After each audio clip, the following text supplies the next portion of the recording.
clear against Bournemouth at home, but somehow we lost 2-1. This is a bad result. This could actually have an effect on the title challenge.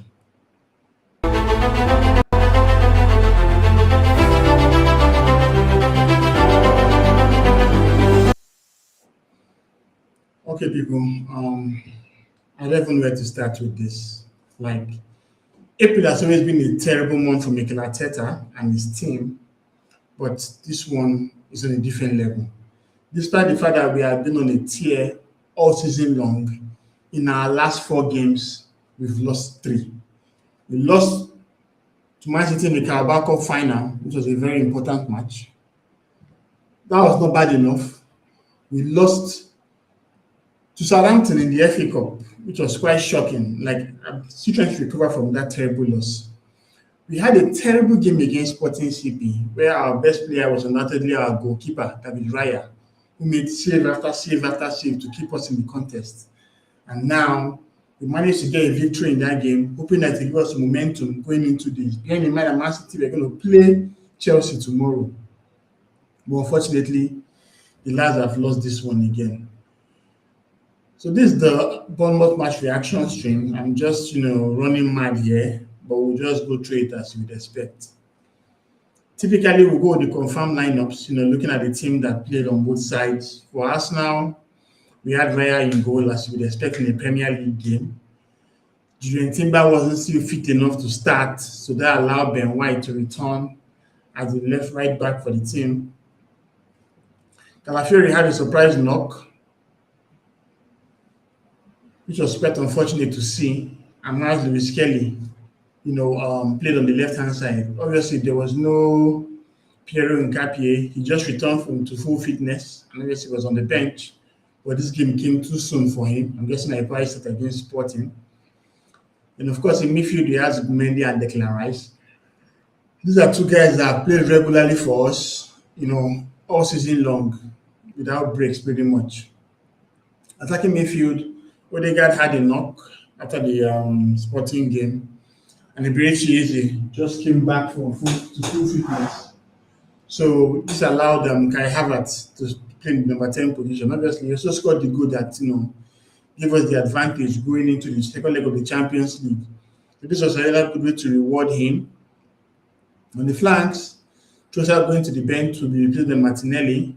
Saka is not still fully fit, which allowed Madueke to play in his stead, and Viktor Gyökeres led the line. As for our visitors, Bournemouth, JJ Petrovic was in goal, Trufe was on the left-hand side, Alex Jimenez was on the right, Senesi and Hill, were in the middle. Hill has really done well to make that position his own, because initially when Zabangi left, Diakite was bought for £35 million as a replacement, but Diakite hasn't really impressed, in all honesty. In midfield, Alex Scott and the captain Ryan Christie played together.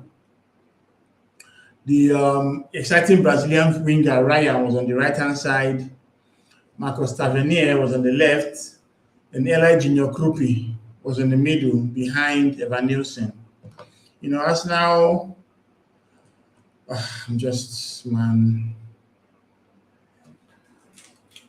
we are home, right? We expected to actually win this game. There's some expectations that came with this game, and what was most important was the fact that we had the opportunity to go 12 points clear, but we lost. Coming back to this game, I don't know, man. It's just crazy. Of course, we'll look at the stats, because sometimes you have these stats that you have to show to act like maybe you give yourself some hope in the game. Arsenal, as you expect, being the home side, had the bigger chances. We had 15 shots in total, just 3 on target. Unfortunately, had 3 touches in the opposition box, had 5 big chances. We missed 4 big chances, had the pass accuracy of 314 with 81%, 12 fouls committed, 2 offsides, and 10 corners that didn't mean to anything. Bournemouth, on the other hand, had the XG of 1.19, 8 shots, 3 on target, 18 touches in our box, 2 big chances, none missed. So basically, the two big chances they had, they converted them. They committed 18 fouls and had just one corner. This was just disappointing, man. Looking at the passes, we had all sorts. We dominated the passing as we expect. We had more passes than them, had more in our half, had more in our position half, had more trains, had more, all that. But what had more, as you'd expect, were the defensive numbers. They had 20 tackles, they had 9 interceptions, they had 7 blocks, 28 clearances, and Petrovic made 2 saves. As for our duels, they won more duels than us, but we won more ground duels. They won more aerial duels. I'm just tired, man. This is just pathetic. So let's ask ourselves, what went wrong in the game? We had Arteta come out to the press conference to say all sorts. His reaction to it was funny, talking about how it was extremely disappointing, a big punch in the face.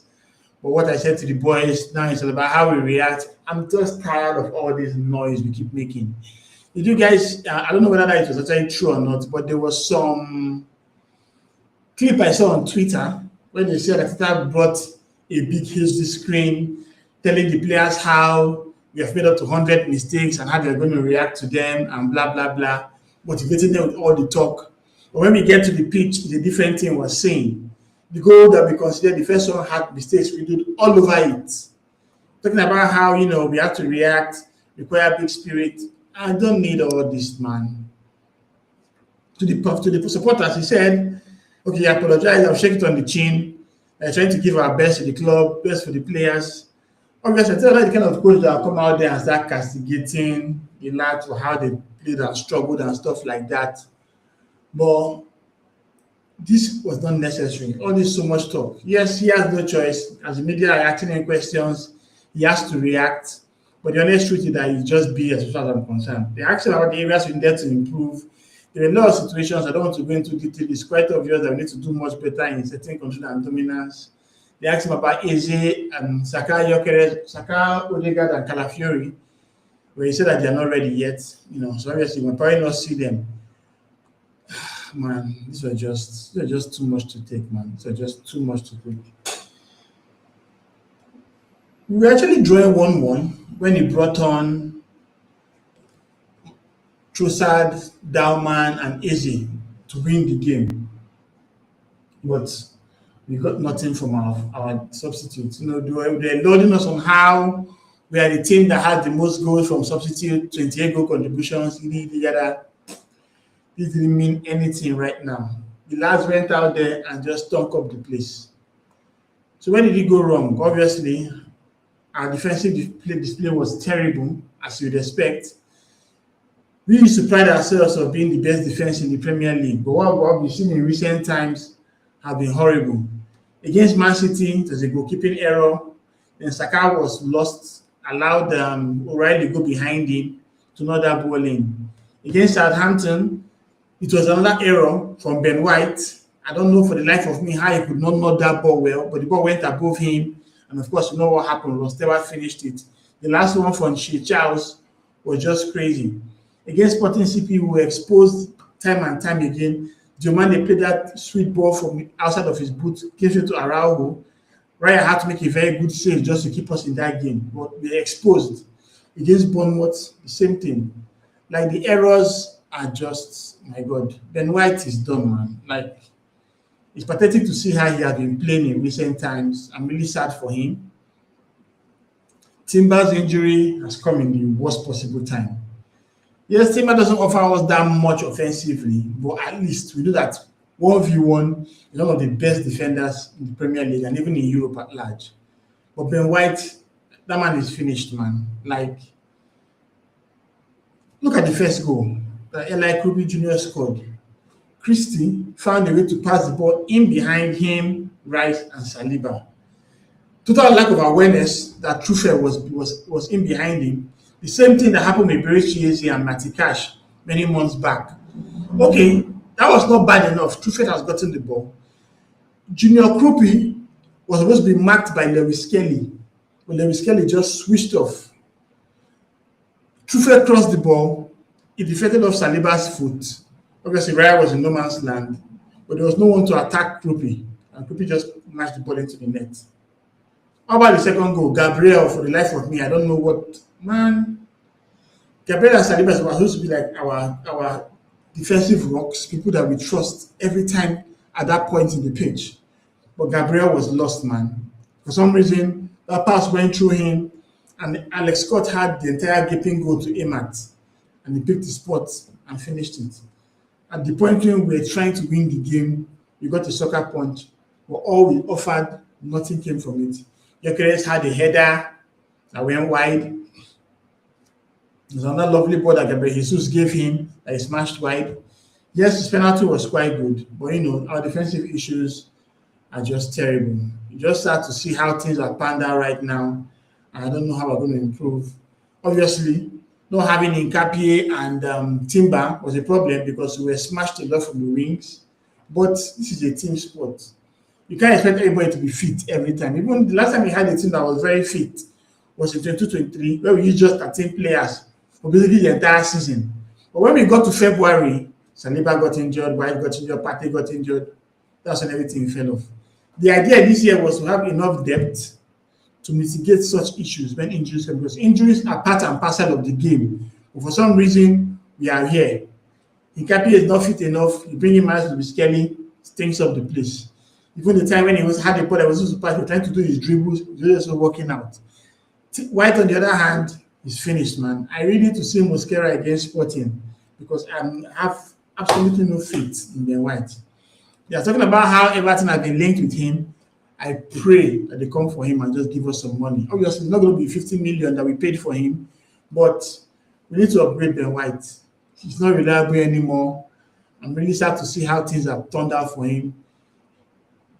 Obviously, he's not a regular because if he was good enough, he'd have been starting.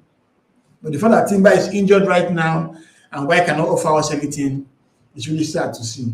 Gabriel and Saliba really stunk up the place. I was very disappointed with their performance. Bournemouth is a team that have been drawing and drawing. Their last 7 games, they've drawn 6. They've been drawing so many games. But they came up to us now, and for some reason, we need to get a win. But what about the midfield? It was even worse. For some reason, Declan Rice got the armband ahead of Gabriel. That's the list of our problems right now. But I think it's high time he returns to the base. In the box-to-box role, he was nowhere to be found. And Martins Mendy, that guy is just...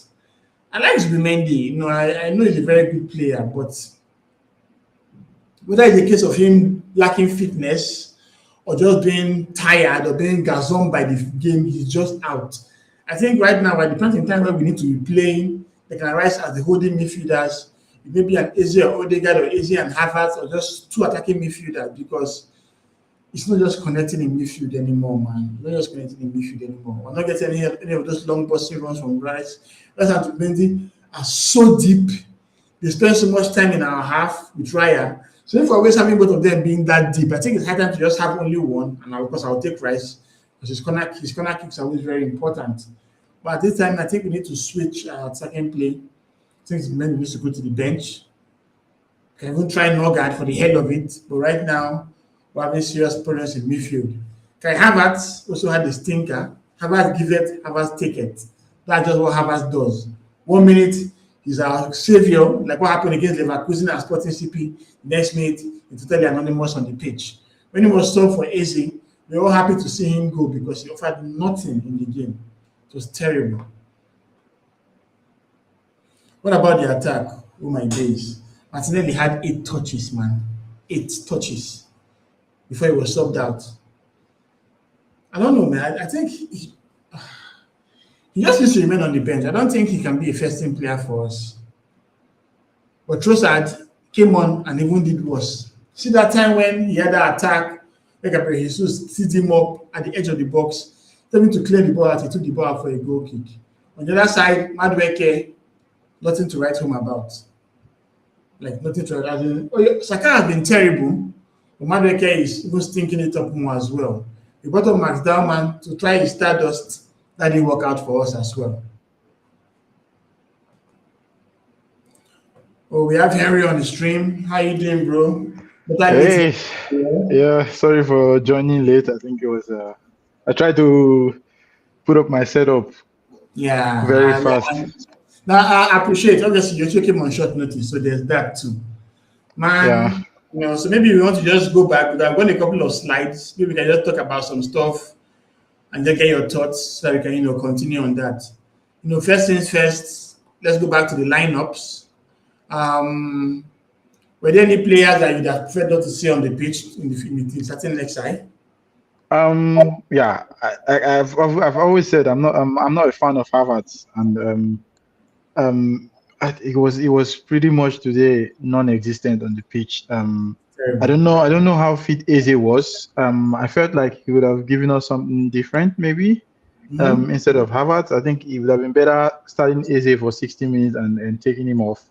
And then also I would have preferred Mosquera to Ben White. I don't know. I feel like And they went an Ben, apology right now, man. yeah, Ben White has been terrible, in the last couple of weeks. And like I said, I think in the previous stream, I would prefer Mosquera on the right side than Ben White. I think Ben White can come in for the very, very easy games. And I think that at the end But of they the are not season, easy games anymore. The last easy game was Southampton, and Ben White was one of the causes for us losing yeah, that. and he was not even up to scratch for that. Sadly, I think his time is up at the Yeah. club. Yeah, I like him, but I think he's done. He has spent 5 good years for us. We're certainly not going to get the 50 million we paid for him, that's for sure. Yeah, But I think we need to invest in a new right back. It's so sad to see that. My problem is this: the gulf of quality between the first team and the bench is too much. You have Kepa in goal, terrible. If you take him out massive and bring downgrade. Raya, you see the difference. Take out Timber, bring White, you see the difference. Take out Calafiori or Hincapié, bring Lewis Kelly, you see the difference. Take out Gyökeres and bring Jesus, you see the difference. Like, I'm really, really saddened to see how the team has really regressed. Obviously, people are saying Arteta does not play X, does not play Y so much. But when these guys come onto the pitch, what are we seeing? Look at Saka. Nothing. Saka has been our star boy for many years. Now he's really struggling with injuries. You bring on Madueke, but what do you get from Madueke? Nothing. I think Madueke, I feel like he's not fully fit. He doesn't look really sharp. I think he's struggling with something that he picked up on the international break. I don't know. I think he's not playing to full strength right now. I don't know for whatever reason, but he doesn't look sharp enough. Yeah, I agree. Playing Havertz behind Gyökeres didn't reap any rewards as well.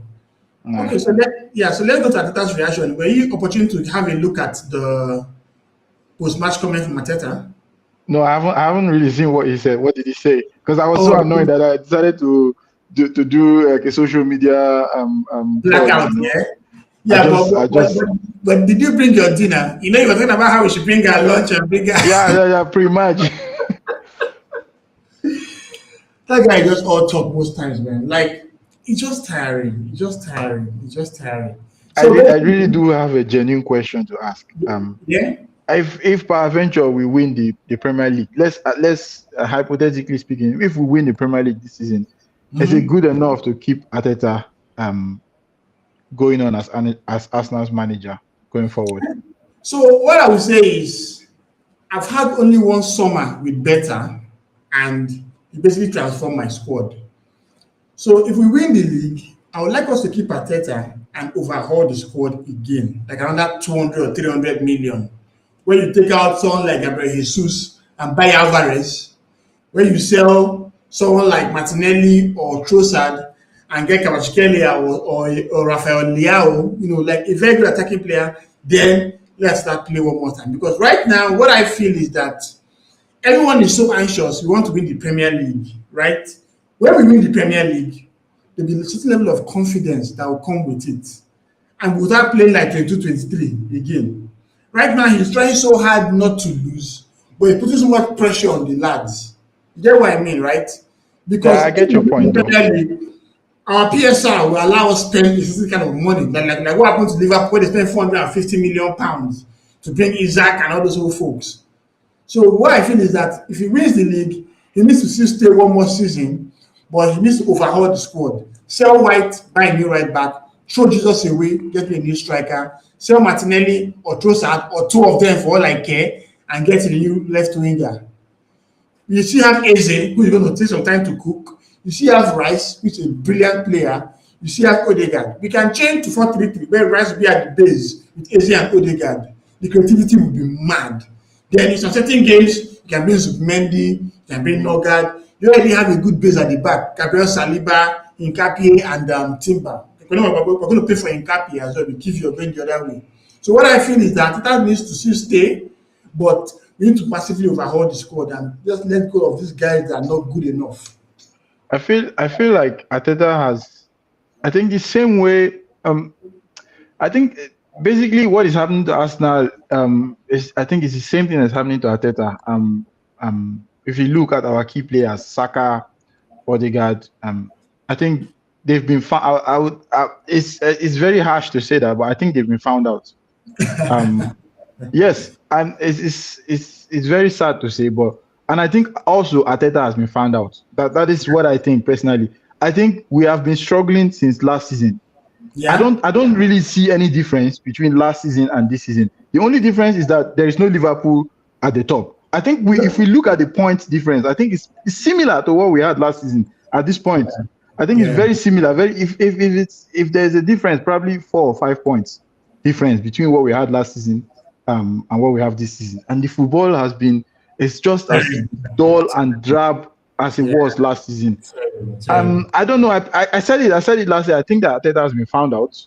And I don't know. I genuinely feel like it's time to move on. Because look at Bournemouth today. It felt like they were the one going for the league and we were in mid-table. Yeah, I agree. There was no out. It didn't look like we knew what we were doing when we had the ball. It was either going back to Raya and then we go long. Gyökeres was not winning anything. It was not winning anything. It was just relentless pressure. It felt like we're literally standing and just letting Bournemouth play. Like we're just basically stationed on the pitch. There was so much pressure. And I really like what I'm seeing on the chat. Of course, for folks in the chat, thanks for being here. Okay, Organ, a regular in the channel. We're talking about how it's absolutely disastrous. Fine analysis, but I don't think the problem is about picking out individual performances. Because it should be have to do with our mentality. That mentality, I agree. Right now, man, you could see how scared these guys were on the pitch. No one was even willing to try to do anything. And it took his toll. So let's talk on the defensive issues, man. Like, the first goal was terrible. I was so shocked. There was White here, there was Saliba here, there was Rice here, and Christie's ball went in behind them. That being said, the ball has gotten to Trufe. Saliba charges Trufe. Trufe clears the ball on his leg, and the ball bounces in front of Raya to Junior Kroupi. But guess what? There's a certain Lewis Kelly that was supposed to be marking Junior Kroupi. They just switched off. And before anyone could blink, it was 1-0 to Bournemouth. These guys are clearly showing why Arteta does not trust them and has no choice but to play them because of injuries. Someone like Nkapie would have actually charged that ball down because obviously he has that awareness in his head, which players like MLS and of course White don't have. So how do we find the balance now where you have a Timber who is very good defensively but offers not much offensively, and you have a White who is decent offensively but offers not much defensively? I think that personally, usually in all great teams, with the way football has evolved nowadays, I think you don't have both fullbacks that offensive. Right? You either have one of them good defensively and one good offensively, and you try to maximize the offensive abilities of one side. Right now, both of our fullbacks are defensive fullbacks. If you look at Nkapie and we look at Timber. Even if we bring in Calafiori, he makes a lot of forward runs, but it's not like he's really creating that much chances. It's not he makes forward runs, but he's not really creating chances that much. So he's just there just to create chaos, pretty much, but doesn't really offensively. Yes, I agree with you. I think if we're going into this transfer window this summer, getting a fullback that is very good offensively and that is at least decent defensively should be something that the club should be looking forward to, because Right now, I don't really see. Like looking at the next 6 games, I don't really know how we get to even 2 wins from the next 6 games. I can't see it. I can't envision it. I'm struggling to come to terms with the fact that this is what we have been reduced to. Right now. And the football has been so poor. The It football. has been coming. The wins have been papering over the cracks. That's why there has not been a lot of uproar, from the fans. If you win when you play ugly, they say, "Oh, it's champions mentality." But the moment you don't win, then everyone remembers that it has been coming, And for the fans that have been, I've been a very loud advocate. I've said it all this, but I don't think that it's sustainable. Again, I agree with this comment. I don't think that Arteta is not good. I don't think it's good enough, to be honest with you. I agree. So then let's go to the midfield. We struggled with our midfielders. Has Mendy been found out? I think he's jaded.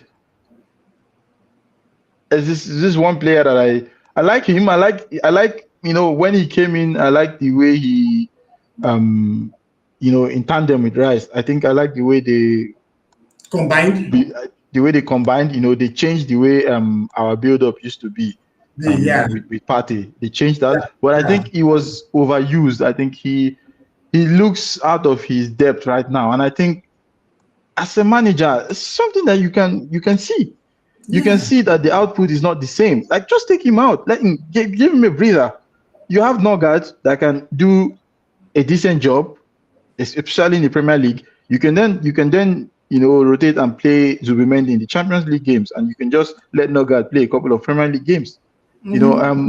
For example, today there was absolutely no need to play him. You could have just played Norgard in there. I feel like he's been jaded. I don't Norgard at all, man. And it's quite sad to see. So let's take some chats from the comments. We have Mas Ryder. Going to have you, bro. He said, "You're still 6 points clear after Chelsea gets spanked tomorrow." So it's very evident that Man City, their best one is usually around April. And obviously Chelsea is one team that you can't really trust. So I guess they probably win. But he said, just win your next game and don't worry about City. The key thing here to note is that after playing Chelsea, Man City's next game is against us. So basically, that's what the title will be decided. If you can get a draw or maybe win, then we're good. But if we lose to Man City, then we can just call it quits because they'll be on this. You have just 3 points left, and then they give me hand against Crystal Palace that will certainly win.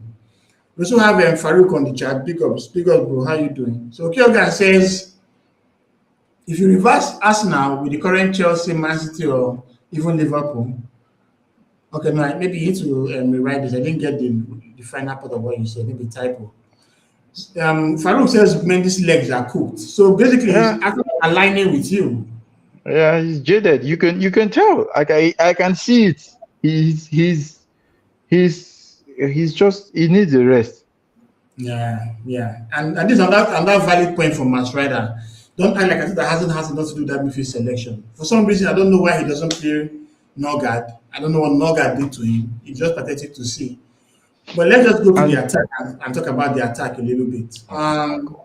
Viktor Gyökeres, besides the goal, he was nothing. So how bad how much of an upgrade would Alvarez be on him if you get that right? A massive upgrade. I don't think Gyökeres is good enough. If you wanna being the leading striker, if you wanna compete for the big titles, I think maybe as a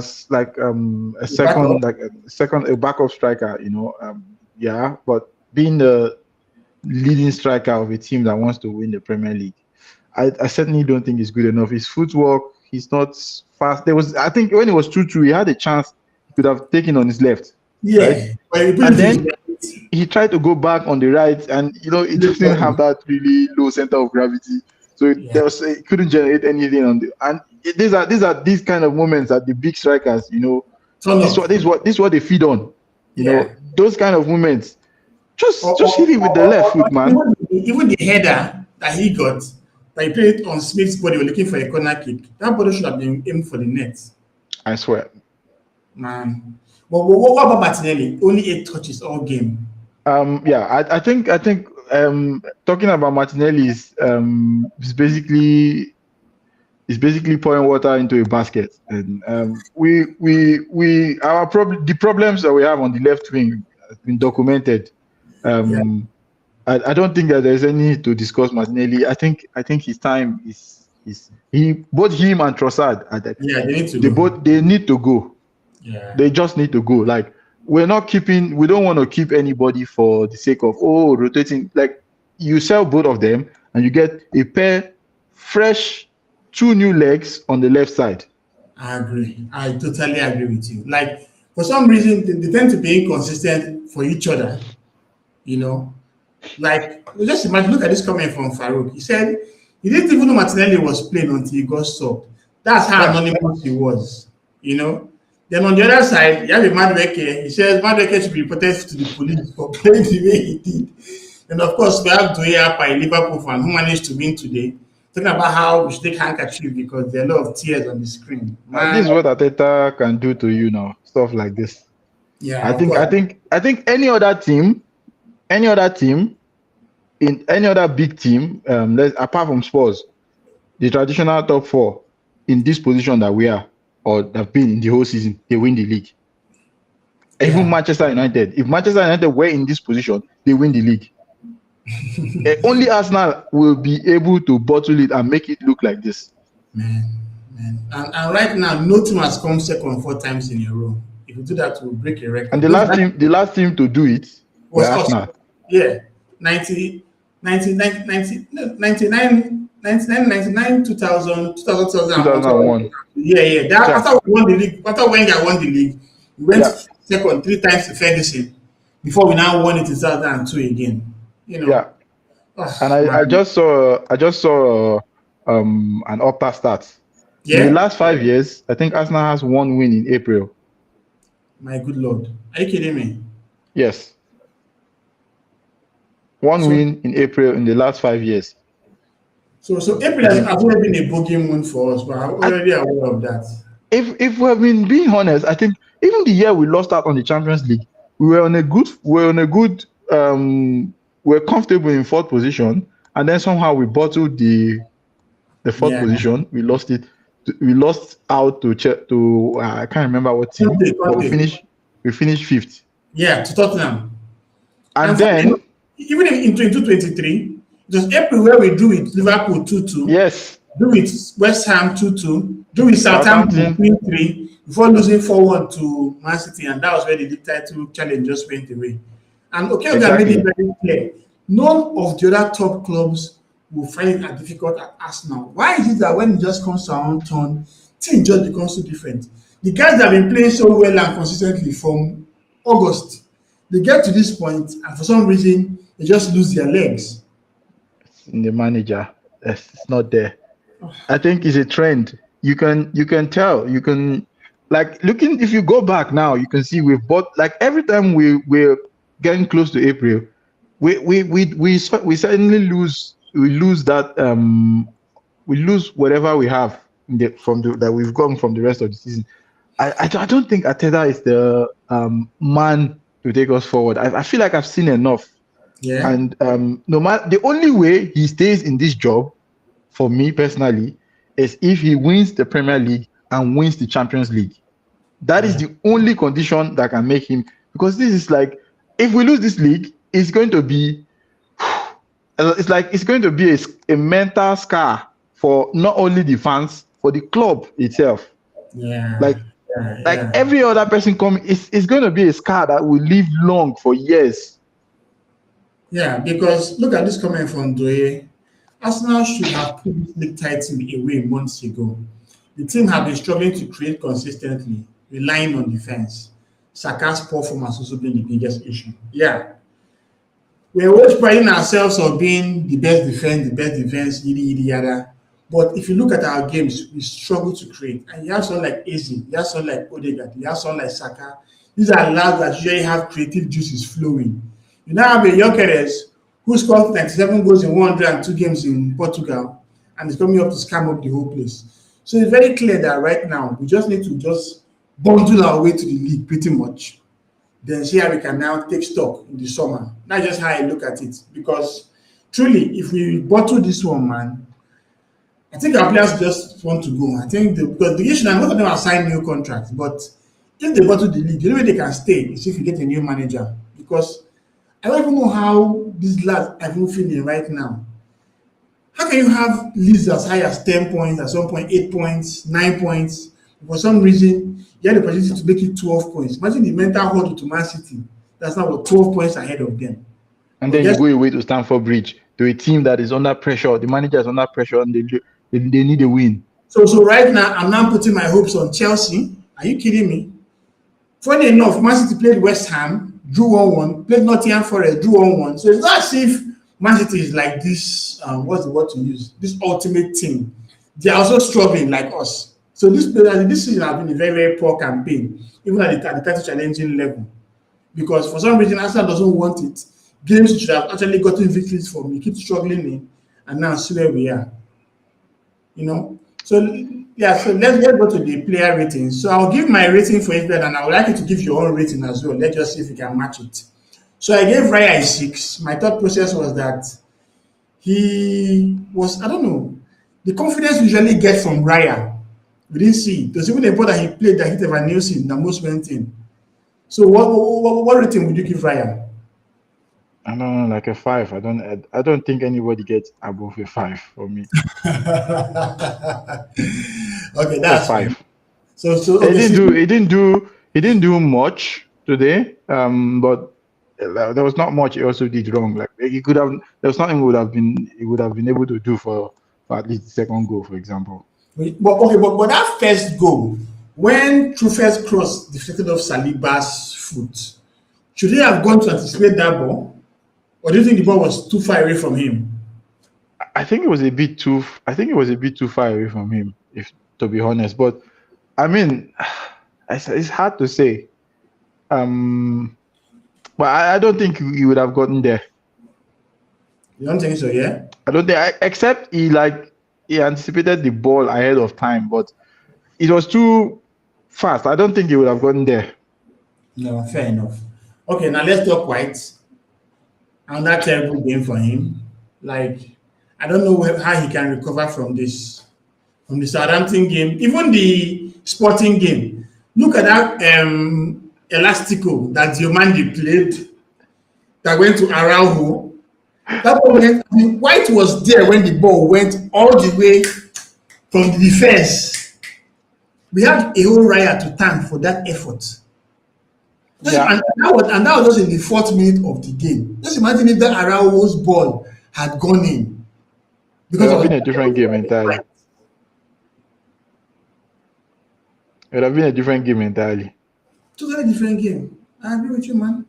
So right now, I think we just need to put Mosquera as the right back up until when Timber returns.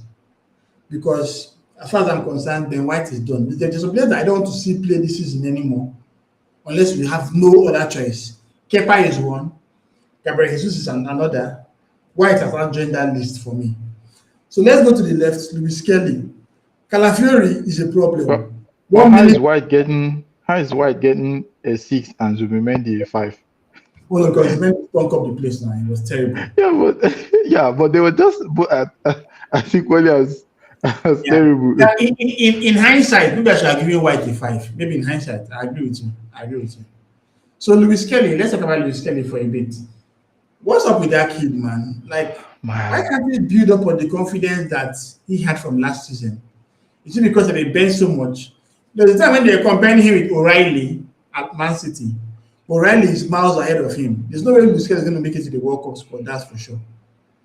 Calafiori gets injured this time. Hincapié is not fully fit to start. You are at home to Bournemouth. These are the kind of games you should expect Luis Kelly to come up with the goods at. But guess what? He was struggling again. What are your take on the performance? Again, like I feel like we got caught up in the hype. Take nothing from I'm not trying to downplay whatever he did last season. We didn't Yeah. expect anything. There was no expectation. And him putting up a couple of performances here and there. If you look critically now, in hindsight, last season, um, we drew a lot of games, Yeah. but we are. I think because we already concluded that we're not going to make anything out of last season, based on the way this season went. I think from January we just knew it was like Yeah. 10 points or 12. We just Yeah. knew it was impossible. Mhm. So there were a lot of draws, and he made a lot of mistakes that we completely ignored. Even go. I think he lost his position in the preseason when he made that blunder against Tottenham.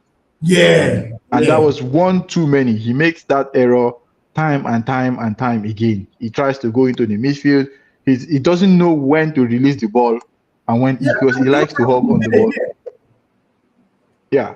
And he does that. That I don't know where he I don't know how he picked up that habit, but that's what he does now. And he makes, as a result of that, he makes a lot of mistakes.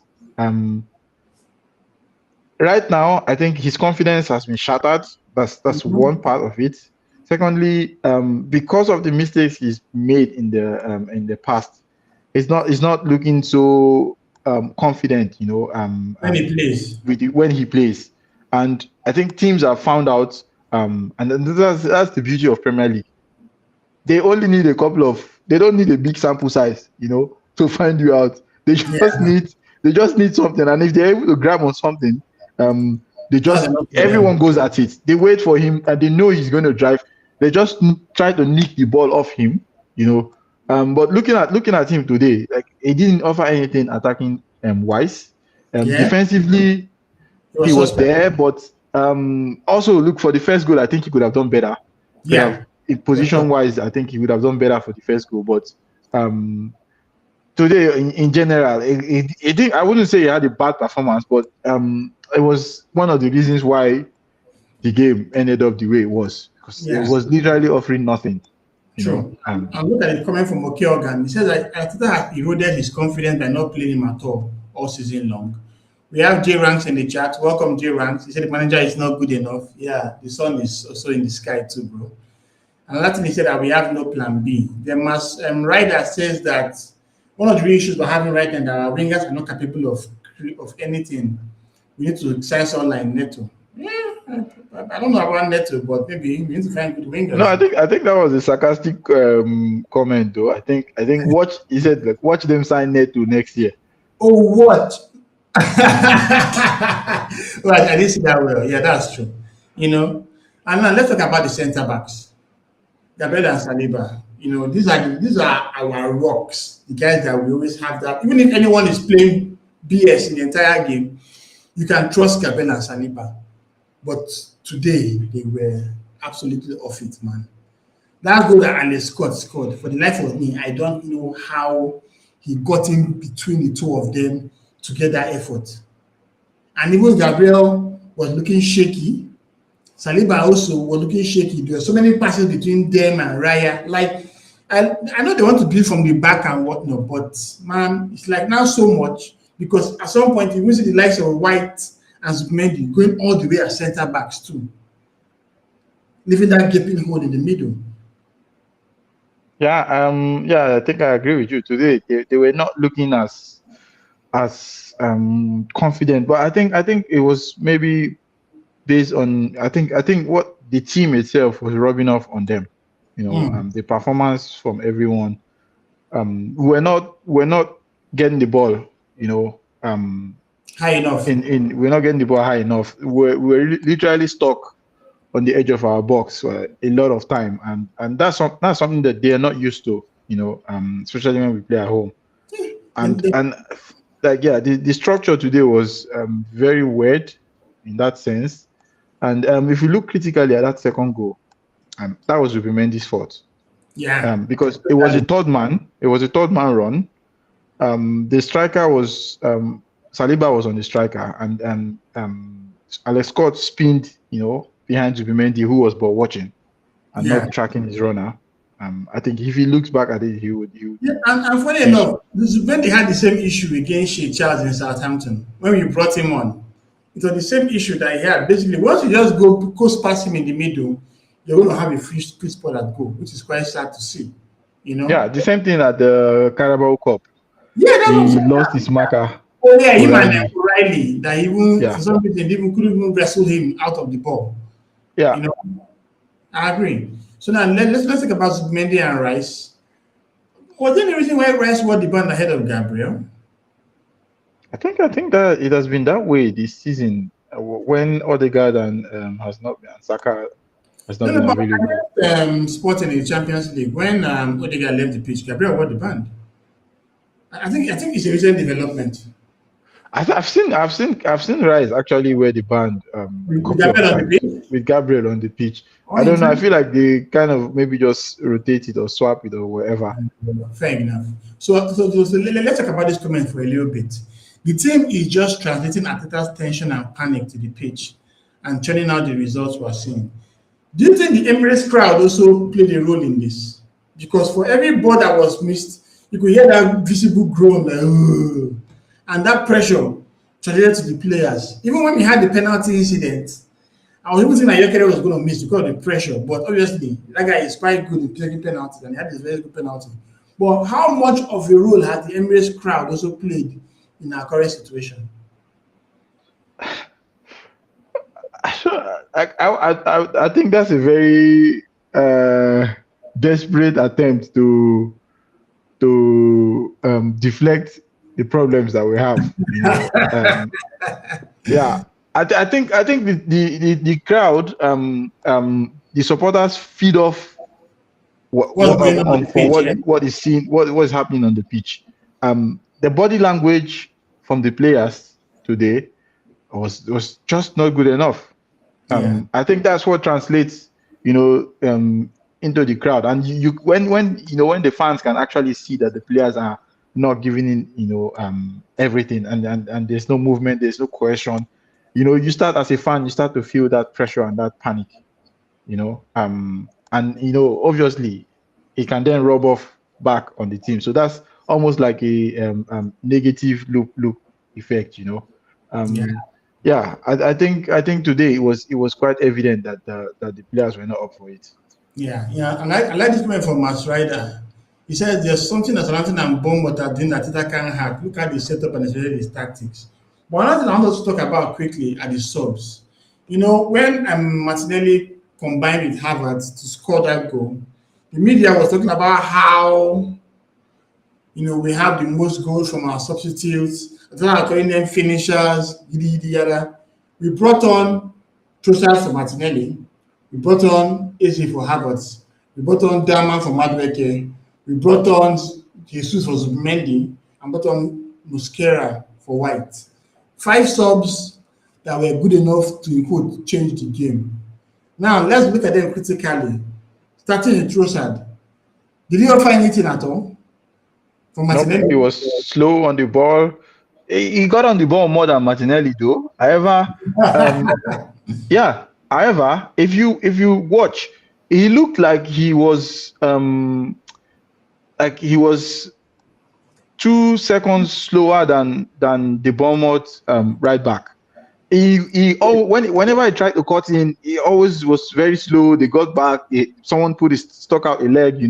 Always the ball was coming back. It just felt really off today. Yeah, and I think the key moment was when Jesus gave him that pass, where he had the chance to cross the byline And then he overran it. Oh man, crazy. Now let's talk about the next sub, Iberici Easy.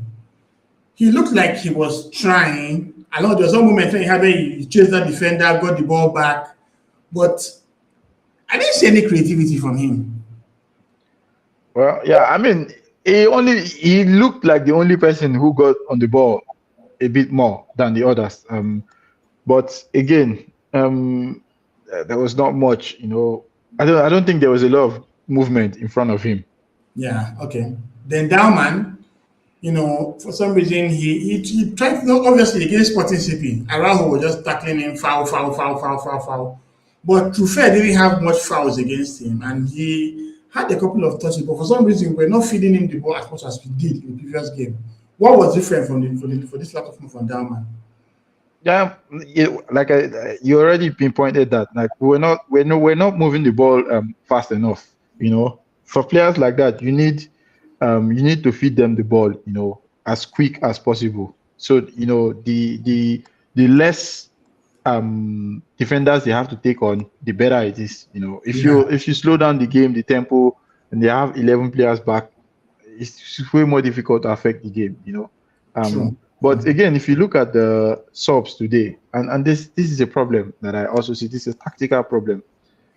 We just make like for like subs and then hope that that the So subs is going to be better. I think the only difference sub was when we brought on Jesus for Zubimendi, and we now switched. Yeah, and then we but switched that to they have 4-4-2. scored us actually, and we're very desperate. We couldn't change the system. Yeah. If you see that this is not working, okay, do we switch the system? Can we play with one defensive midfielder? Can we play with three at the back? Can we do something? Can we play with narrow wingers? Can we play? I don't understand the obsession with two defensive midfielders. Really, there's some games you actually do not need to remain before. Especially when you're chasing. Do you get? No. See this comment. Say the team is just playing enough to manage a win rather than pushing to win outright. Yeah, I felt today's game. I felt like at a point we were just playing and hoping to get to like 80 minutes, and then maybe we try and maybe get a corner kick or something. I felt like that's what they were hoping for. Yeah, and of course Saka's impact in the attack. Okay, so let's go around the grounds. Let's just see what happened elsewhere. Yesterday, Wolves were smashed by West Ham, which added more pressure to Tottenham because right now they are currently in the relegation zone. But after we messed up in the launch fixture, in all honesty, I kind of lost interest in the rest of the games because typically once you just lose that early, the appetite to watch the Premier League games will be very hard. I didn't watch any game again. I logged off. I took a social media blackout. I started watching a series, Invincible, just to at least keep myself busy because I was so pissed off. Brentford drew 2-2 with Everton. Thiago scored 2 goals. That has taken his tally this season to 21 goals in the Premier League. That guy has been a sensation this campaign. Like, Brentford has always prided themselves in doing that. When they had Ivan Toney, they sold Tony, got Johan Wissa, sold Wissa, and now they've gotten Thiago, who has been doing very well for the team. They know how to play for him, and they've been getting goals for him. Of course, he scored 2 goals in the game. For Everton, Beto scored. Then in the 91st minute, Kenan Disbury Hall made it 2-2. So what's your take on Brentford this season? When they sold Buemo, sold Nogard, sold Wissa, their manager Thomas Frank left, people were touting them for relegation. But right now, they are still in 7th place. How good of a job has Keith Andrews done? Amazing job. I also, at the start of the season, I thought they were going to struggle, considering they lost a lot of their key players, and also lost their manager. I thought they were going to be, struggling in the bottom half of the table. But the new manager, Keith Andrews, has come in, and with the new signings they've had, Thiago has been exceptional this season so far. So I think he has done a really, really fantastic job for them. Awesome. Then the next game that was played, Burnley played against Brighton. Burnley, obviously, they are currently scheduled to go back to the Championship. Brighton going down. They are certainly going down. But Brighton is a team that has been their ups and downs. So we first scored 2 goals. They are right back, quite interesting. And of course, they are now 9th on the table. And the last game of the night was between Liverpool and Fulham. The goal from Rio Ngumoha and Mo Salah. Mo Salah, obviously, this is his final campaign in the Premier League. Will it be a big miss? Or is it that right now he's just done and needs to go to Saudi? Salah? Yeah. If he left last season, it would have been a big miss, because then we would have never known. But right now, I don't think Liverpool are going to miss him, because this is literally, they're in the doldrums with him. True. So I don't think they were going to miss him that much right now. Yeah, but do you think they will sack Slot? Um, Depending on how they finish the season, I think if they finish in top four or like make the Champions League, I think they keep him. But then he has to have a good start to the season. Otherwise, he will be sacked. Yeah. So right now, Liverpool is fifth with 52 points, four ahead of Chelsea. So Chelsea actually needs to get a victory to keep chasing. And when we go next to the table, obviously this is how things are looking. In the bottom half, you have Wolves and Burnley certainly going down. Wolves has just 17 points, Burnley has 20 points. Tottenham are currently on 18th place with 30 points. Obviously, they have a new manager, Roberto De Zerbi. Yeah, let us talk about De Zerbi for a little bit. His time at Marseille, he did okay, obviously. But obviously, when he now missed out on Champions League and had issue with the board, he had to leave. And it's only saying 1 year there because of him. Do you think he has what it takes to save Tottenham? Or do you think he's going to go down to the championship with them? It's a very interesting one because De Zerbi is like I think we all know him from his time from Brighton and Yeah. also Marseille. He's a very expansive manager. He loves attacking football. Right now, Tottenham are in a position where I don't know. They need to grind. They need to grind out results. Yeah. Um, and bringing him in after with 7 games to go, I don't know if he has enough time to instill his ideas Mm. in the players. It might be a case of players trying to adapt to a new tactic, Manager. considering what they had before with Thomas Frank Then he and got to. Igor Tudor. Yeah. They were basically those are just defensive merchants, you Yeah. know. So it's going to be a complete new set of information that the players are going to get. How much of an effect would that have? Is if you're looking at it on paper, it's looking very difficult, to transition from a different type of football to a different type of football Yeah, yeah. to an attacking They did football. like Nottingham Forest when they sacked Espirito Santo and they got Postecoglou. Yeah, it was obvious that they were not on the same wavelength. Yeah, yeah. So there's something that we will find out in the next couple of weeks. If it's gonna go well, it will go well. If it's not gonna go well, then it's gonna be like completely horrible. Yeah, true, true. And there's a comment regarding Slot. Okay, Ogan think that if Alonso is available and willing, Slot will be likely to leave. Alonso had a very good time in Leverkusen. He didn't do badly in Real Madrid though, but obviously he's still. I think it was sacked too early. I think it was Yeah, a power play or something. I don't yeah. know. I don't Just know. like Amorim. So above Tottenham, you have West Ham who managed to get a very vital win. They have 32 points with Nottingham Forest on 32, Leeds on 33. So the battle for the final slot between Leeds, Nottingham Forest, West Ham, and Tottenham. In your opinion, who do you think will get that 18 slot? Um, Difficult one. I still think Nottingham Forest will go down. Hmm. Okay. So go I feel switching like to they me. have. I feel like their features are more difficult. Okay.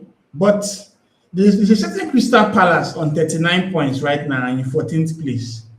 Do you think that there's a potential for Glasgow to come a bit down? Because they have also had their own struggles and they are currently in the Conference League doing well there and they don't have a deep squad. I don't think so. I don't think they're gonna be dragged into That dogfight. um this dogfight. I think 1 or 2 points. I think they're safe. I think in 8 games they definitely get at least 3 to 4 points. Okay, fair enough, fair enough. Then Newcastle on 13th place. Do you think Not good enough. the house job is under scrutiny? Should be considering the investment that has gone into that team. You can't Yeah, be in 13th position. He should be. They've lost 13 games this season. That's not yeah, good enough for yeah, a team that wants to be at the top. Yeah. I think they should also be reviewing his position at the club right now, looking for alternatives. But Newcastle is not a very attractive club right now, so Yeah, I to don't get know. I there. don't know if they bring in someone better. Yeah, true. Then finally, Aston Villa, Man United, they are very close on points. Do you think Emery might drop off the Champions League slots, especially with his Europa League exertions right now? Um, I think Emery has also been Arteta like in Butley, yeah, in in the way they end the season. I think they've this year they were comfortably in third position for a while, a long and while. Yeah, and they have ended up now, almost bottling it. true. So but I think they would do enough to stay in the top five. I think Mm, so. okay. So that means that maybe Chelsea might not get him then. I don't think Chelsea might. I don't think like Chelsea would have to put up an exceptional run of form in the next Couple of seven, games. 8 games or 7 games for them. Okay. So finally, let's talk about our next opponent. We have Sporting CP. The good thing about football is that there's actually no much time to dwell on the previous results because the next game is coming up very soon. But one key thing to note here is that Barcelona and Atletico are going to play on Tuesday this time, which means that we are going to know who will potentially play if we beat Sporting on Wednesday. So going into that Barcelona Atletico game, when you watch the first leg, were you surprised to see Atletico get that victory, or was it like the red card that played the role in making that happen? Yeah, I think it was a red card. Even with the red card, you could see how much pressure Barcelona put on Atletico in the second half. So I think if they finish that game with 11 men, they definitely win that. But for Arsenal, I think looking at the team right now, it's better to face Atletico. If we face Barcelona, Yeah. God, Yeah. Yamal and Kelly, Yeah. Okay, but the thing, and this is the thing now. We beat Atletico 4-0 in the group in stage. the group stage. Just like how we beat PSG 2-0 in the group stage. If we take Atletico in the semis, do you think there'll be some level of complacency? Complacency, I don't think so. Considering the results that we've had recently, I don't think that Arsenal can be complacent right now.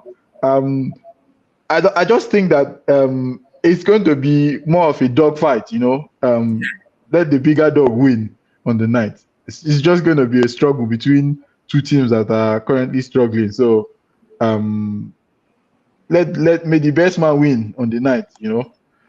Than facing the Barcelona side coming from every angle. It's going to be.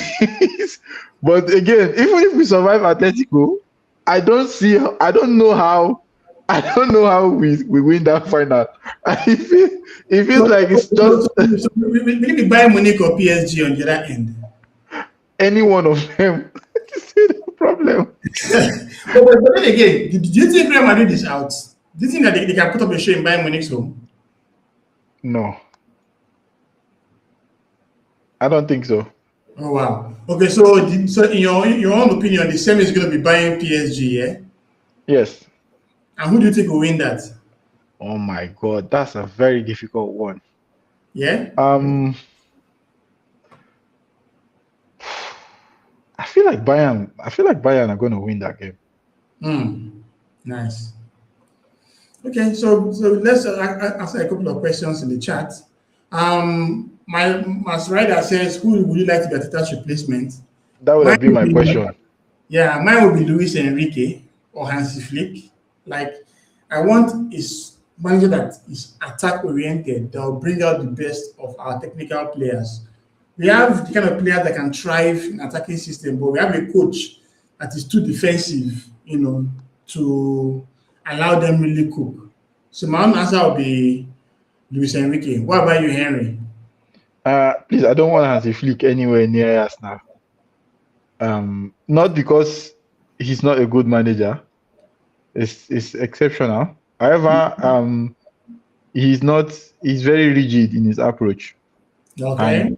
if you're playing in the Premier League, I think even Guardiola has learned that lesson that you can't. There are some games where you just have to do what you have to do to get the results. And the Flick lives and die by this high line. In the Premier League, is going to be a problem. I don't Yeah, think that that's very. I don't think that it's sustainable in the Premier League. Like to play 38 games with that high line and that's intensity in the Premier League. I don't yeah. think that. I don't think that we would be able to. So Masfada says he will take Maresca, but we have Leon Chodo in the channel. Welcome, bro. Chodo says he's not sure, but Klopp will be good. Do I you don't think think Klopp club wants to comes to come back Arsenal. to football management? I I think don't think club comes. I don't even think club comes to Arsenal. Like in no universe. I see club coming to the Premier League and coming to Arsenal. yeah, I think so too. I know Leon was talking about how he feels he might lose the EPL because it seems that losing the Carabao and FA was kind of like, was a performance issue. And of course, UCL will not be another person's cup of tea. So I'm really thinking that we need to do enough to, get a victory. Okay, so I think we'll draw the curtain here. It's been fun doing this with you, Henry. Thank you. So I know you came on short notice, but still, this has been awesome. Obviously, we have the Sporting CP game coming up soon. Anything with your DHS on blog? Are you going to talk about the game? Do any videos on it? Well, we plan to do something today, but I don't know. This result, Yeah. I was like, I just shut down literally, and I just thank you for coming live. At least I've been able to rant a bit. I've bottled everything in, and Yeah. but now at least I feel a bit better. Talking to someone, and being on the show. So Yeah. maybe then tomorrow I might be able to have the energy to put up something. Yeah, it's like But we'll it's like see. it's like a form of therapy, yeah. Yes, yes, definitely. Okay, guys. So please, you guys should follow Henry. He has his own channel, DHS Unplugged. I'm gonna put his channel on the description below, so you guys to go to see his content. Looking forward to seeing what he's gonna do as well. And for everyone that's on the chat, obviously, thank you so much. Oh yeah, Jay Rance talk about Marco Rose. Do you like Rose? For Arsenal? No, No, I don't think so.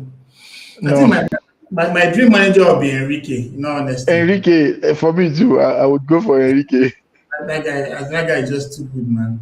All right, guys, thank you so much for being on the channel tonight. Don't forget to like and subscribe. Looking forward to seeing you guys. In the course of the week, I'm going to do a match preview for the Sporting game for sure. Then we'll have a watch along for the Sporting game on Wednesday night too. And of course, we'll build towards the Man City game. My good Lord. That's basically what this whole thing will be all about. That Man City game. But obviously, let's focus on Sporting first before we talk to Man City. All right, guys, do have a good night. Until then, come on, you Gunners.